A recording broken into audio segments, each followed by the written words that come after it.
Sitting at the bar area, I seemed to spend my day away by playing the little bouncy with the little bouncy ball I found earlier today. I simply kept bouncing it against the floor, letting it come right back to my hand every time. It wasn't anything really fun to do. Of course not, but it was better than just sitting in silence in my rundown room, which might be better by who knows. Just sitting at the bar stool, throwing the ball down at the ground. I just listened to the small conversations going around the small room. I couldn't fully hear, as they were mumbling, but there were a few weird ones. Hold on. Her sister was a witch, right? And what was her sister? The Wicked Witch of the East. I could hear a voice rather quickly argue. You're going to look at me and tell me I'm not wrong? Am I wrong? I'm going to stab you. I heard Toga. Her voice was easy to point out. Argue back. 'Cause you mean to smile at the conversation now. But before either of the two could continue, our heads were all turned at the sound of the door opening. Watching as Shigaraki walked in, his normal hand placed over his face. We all went quiet. He seemed to walk in with a happy mood, just judging by his movement. As he took a step in, though, he clapped his hands a bit together. All of you, get up. We have a mission. Sticking close to Shigaraki, I kept my guard up as we made our way into the abandoned-looking building. He said we were to meet someone here who might have some information in regards to how to stop a few heroes. But so far, it looked like nobody was here. I trusted Shigaraki, though, as he kept me and some of the other members safe. He may act like a man-child sometimes, but I trust that he knew what he was doing. Even if it seems risky, nothing could be riskier than being a villain, right? As we slipped into the building going unnoticed, I glanced around, making sure nobody was hiding to attack us, or the other members were in stand guard outside the building, while Shigaraki and I went in, as he said it would be best if not everyone was to come in. It might show that we're under trusting and a threat. Of course, though, some of them argued, saying that they were better to come in than being a watchdog, but Shigaraki insisted, and eventually we all went with the plan. Hearing a few chuckles and crackles and creaks from inside the building, I began to grow a bit uneasy, but still I trusted Shigaraki. If anything, I knew he would protect me, and I'd protect him. It was our kind of thing, except he was a bit more protective of me most times, which was emotional, but I ignored it. I ignored the feelings, and I was probably just overthinking it, as I tended to do that.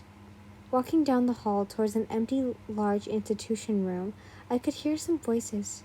Taking precautions, I made sure my hand was steadied on the knife that was at my side, staring aside as Tomura led me down the hall. Are you sure we can trust them? I asked, and I could see him glare over his shoulder at me for a split second before turning ahead again. This group has shown their loyalty to the League multiple times, so don't overthink it. However, stay aware, just in case. He answered, and I rolled my eyes. So, don't trust them, I replied, as we walked into the room, seeing 3 people stand before us, with a briefcase in one of their hands. I eyed them suspiciously, as I didn't trust them one bit, with our whole operation that was happening. If we weren't to trust them, then why the briefcase? Why not just a plain cream color folder or envelope? Something simple and open, not something that could clearly be hiding a bomb. Ah, Shigaraki, so glad you actually came. And who do you have here? The guy in the middle, who had the briefcase, chimed up, taking a few steps towards us.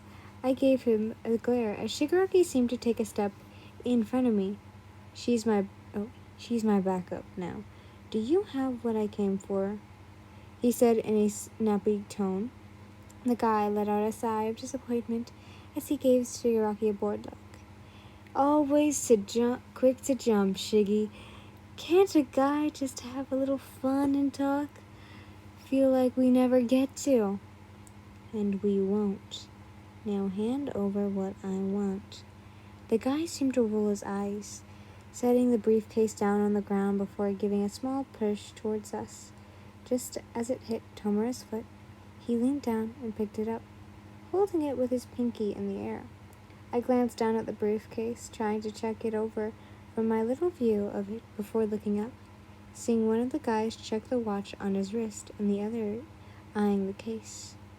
I grew worried. Seeing as the middle guy was busy talking to Shigaraki, or at least trying to, I watched as the same guy checked his watch once more. Seeing this, I glanced back to the briefcase only to see it give off a very faded blue from the crack of it.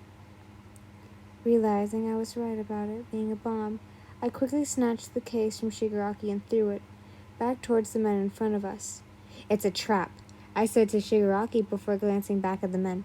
You were going to have us blown up into pieces. That was our goal, sweetheart, but clearly plans have changed. He answered with a smirk, looking over to the bigger guy with the watch next to him. As they looked at each other, the leader snapped his fingers at him, and just then the man with the watch pulled out a little controller. Knowing exactly what it was, I turned to Tomura. Run! I stated, ready to run out, but clearly he had different plans. As he ran at the men, anger clear in his features, even behind the hand, he began to yell a few things at the men, but I ignored it as soon as I heard a few explosions echo through the building. Next thing I knew, rocks and debris were beginning to fall from the ceiling. Panicking a bit, I turned to throw one of my knives at the man who deployed the explosions around the building. The knife easily hit his neck, causing him to collapse onto the ground while choking for air and breath. Blech. Smirking at the composition of taking him out by surprise, I turned over to see Shigaraki attacking the two others, barely managing to dodge their attacks. Realizing that if we didn't leave soon, we would get trapped under the rubble, I ran over towards the battle going on and decided to take on the other side guy that was a part of it. Pulling my sword off of my back holster, I swung it at him, only to have him dodge it and focus his attention on me now. Now I knew would be easier for Shigaraki to attack the other man. Swinging at him, I managed to get a slash or two on his arm and torso before he let out a black goo substance towards me. Jumping over the attack, I threw another one of my side knives at him, hitting his leg with a whoosh.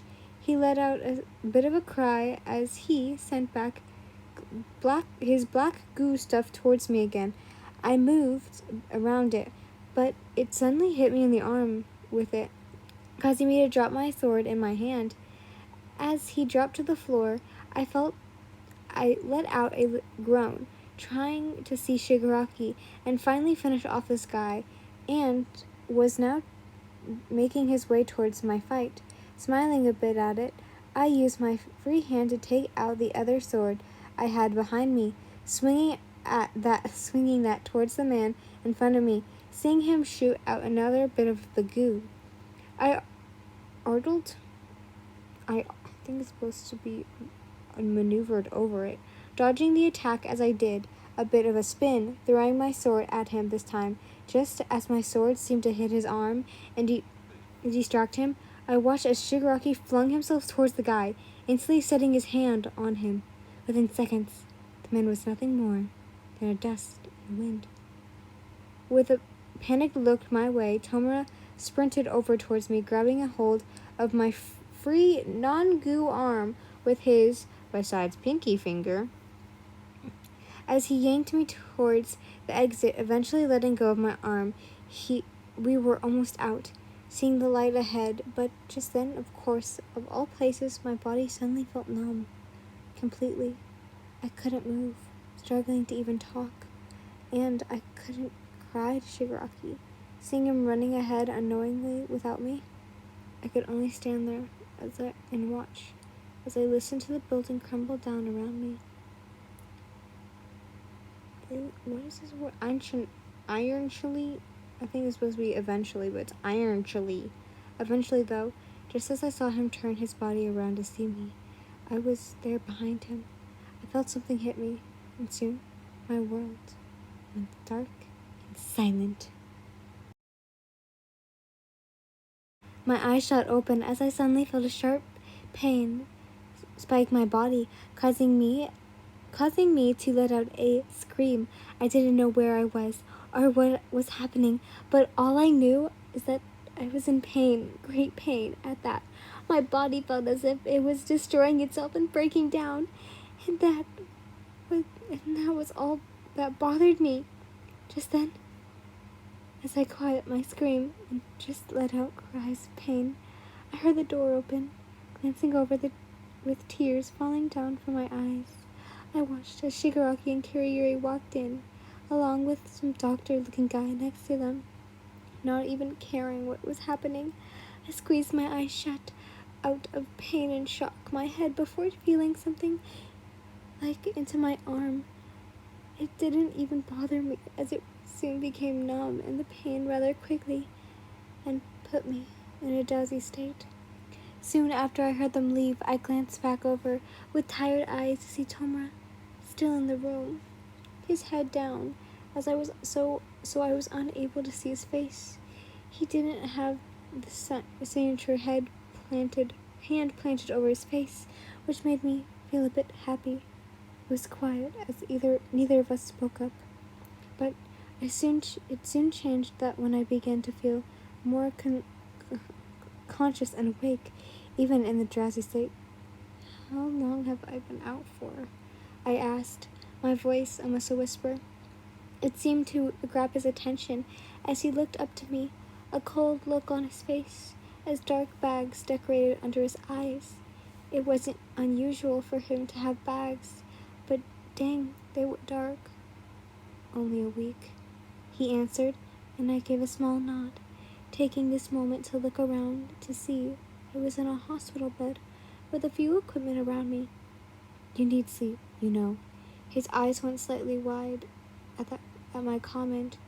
It's unhealthy to stay up and worry just around me. Oh, just over me. I gave him a smile, but he seemed rather bothered by my words as he stood up from his chair next to me and walked over to the door, knowing that I probably said the wrong thing. I felt him walk away. It's been about 2 weeks since I first woke up from the little coma, and Jesus, it's been a mess. Since I'm technically injured, Shigaraki won't let me go out on missions, which sucks big time. I've been stuck at this stupid hideout, literally not allowed to do anything because I'm still injured, and I guess my stitches aren't healing properly. And on that note, Tomura has been strict about me and what I do. It's been kind of nice, but at the same time, it's been a pain. He won't let me do a lot of stuff in the hideout because he says I'll tear the stitches or hurt myself again. Clearly, the man hasn't met who I am. Plus, I only hurt myself again one time while they were out. All that happened was I fell from one of the bar stools, but clearly that didn't go too well. The others came back only to find me on the floor groaning out in pain, while my body was bleeding just a little. But that ended with them, mostly Tomura, freaking out and forcing everyone to at least stay back and watch over me while I heal. It's been 2 weeks. I'm fine. As of now, though, I was just laying on the floor in the living room, area, just staring at the cracked TV in front of me, watching some weird sitcom. Right now, everyone beside me and Kurigiri were out doing whatever they was needed. So here I am, just lying here. I slept for quite a while, so I didn't see anyone leave, but I figured they were out when I walked to the kitchen and found nobody. And since almost nobody here, I decided to have me time, which consisted of me laying on the floor and dying of boredom. Alexa, play Driver's License on Spotify. I called out, but nothing answered back. So I sat up from my spot. Oh shit, I forgot. We don't have one of those. Rolling over, I stood from my comfortable spot on the floor before walking over and shutting off the TV. Just as I turned around and walked over towards the hall to go down to the bar area, I saw Kurigiri walking in front of me. Jumping back a little in sudden surprise, I gave him a small smile. Oh, hi, Kurigiri. I heard you yell back there, so I was just making sure everything was all right. He answered and I nodded, laughing a bit. Yeah, I'm fine. I was just yelling at the non-existing Alexa.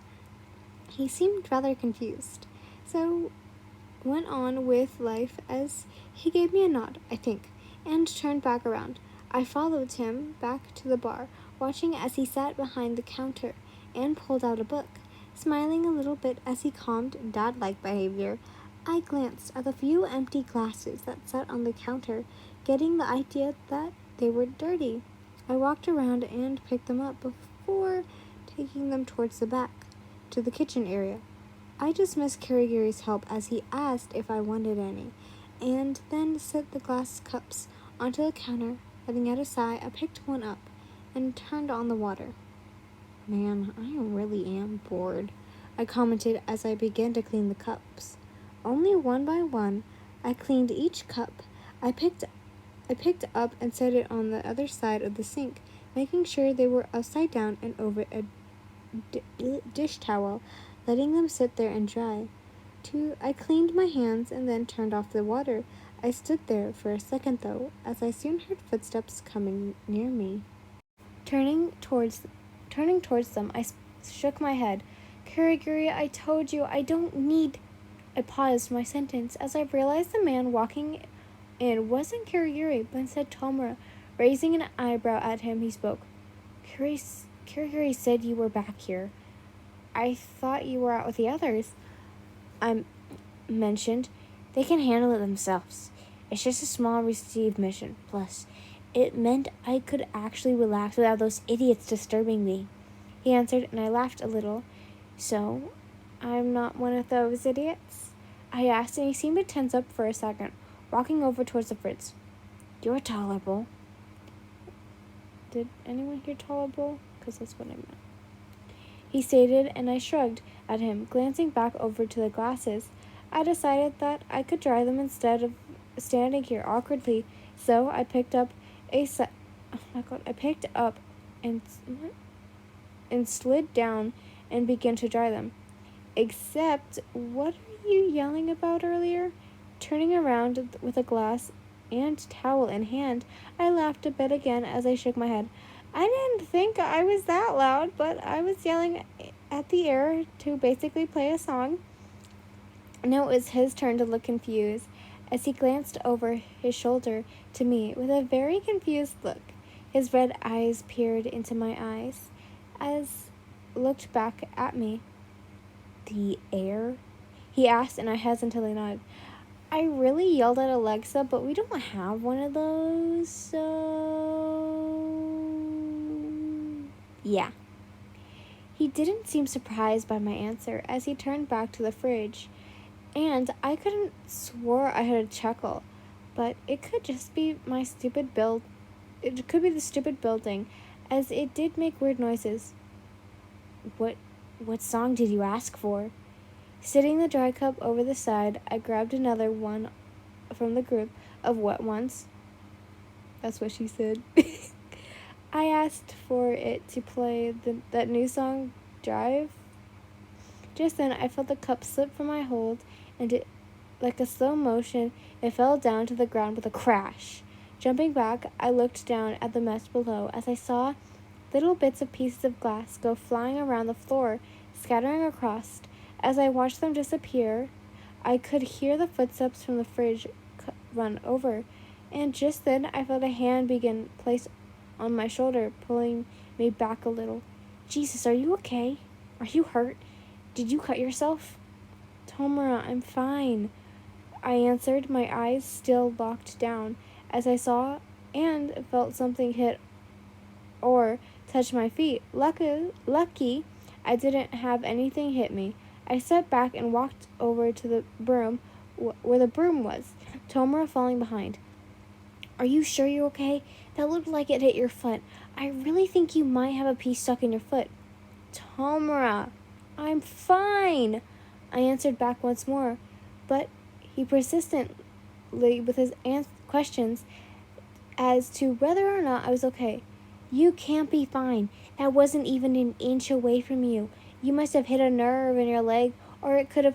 Tomura, I'm fine, I yelled, putting my foot down as I turned around to see him close behind me. Instantly, he backed away. Seeing his worry over features, I grew a bit frustrated with his questions and theories. I didn't cut me. It didn't touch me. I'm fine, okay? He seemed to quiet down with my outburst, which frustrated me more as at least I wanted an okay or something, at least those lines. Why are you so worried and protective of me? Like, I get it, I'm injured, but it's like you're all up in my ass all the time. What? Yeah, anymore. You don't even let me go on a simple mission, such as today, or even be by myself at that. I don't get it. I'm not a child. I've been on my own for 10 years now, but you treat me as if I'm still a newborn. I don't need to be cradled and baby just because I got hurt. So why? Why keep me locked up here? Why force someone to watch over me? Why be so protective? I shouted, and I could see his anger begin to rise as well as he stood a few steps away. It's because I like you, he shouted, and instantly I felt my emotions drain, and I stood there frozen. It was almost as if his words shot right through me, and I couldn't move. I just stared at him, watching as he went off now. I want to protect you because I like you. I have for a while. His voice faded a bit, but he soon resumed. You make me feel this weird tingly sensation in my stomach whenever you're around. And you're actually made me feel happy. You've always treated me nicely, even when I yell at you. You were never like the others who look up to me, and you trusted me. And I trusted you. I didn't know why I couldn't understand any of it. I figured it was a bunch of shit and that I should have just killed you in your sleep. But Karagiri made me realize it was love. And that love was what made me feel like I needed to protect you. Not only from those damn heroes, but from everyone. And yet, I deny it. Tomura, I tried to cut in, but he kept going, his face falling into a sad look as he stared down at the ground. But seeing you get hurt that day, and having to dig you out of the rubble, it made me realize that I needed to accept that love, even if I didn't want to. And I had to protect you, because I didn't then. And look where it got you. Listening to him, I dropped the broom at my side and walked towards him before sliding my arm around him, feeling the warmth from his slim body. I laid my head against his chest, as he was taller than me. I'm fine though, especially now. Glancing up at him, I gave him a smile. I'm not going anywhere. He gave a small smile back as he gently and carefully put his arms around me. Seeing him lean towards me though, I backed up and held my hands up, causing him to look at me confused. Nuh-uh. First, you need to learn what chapstick is. Then you get a kiss.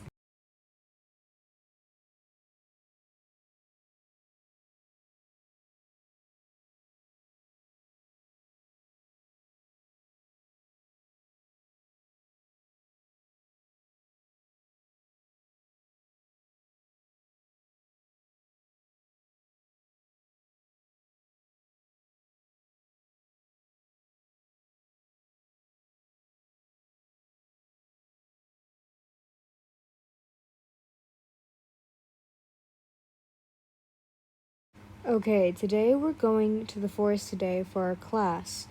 Aizawa grimaced. Grinned. Everyone was scared, for any time it meant bad. That's when the door opened and Nezu walked in with a plant pot. Everyone in the class was confused. This is what you all will be training with, Nezu spoke. It's just a dumb plant, Bakugo spoke out. Aizawa chuckled at that statement. Oh, you're going to regret saying that. No, let's get going.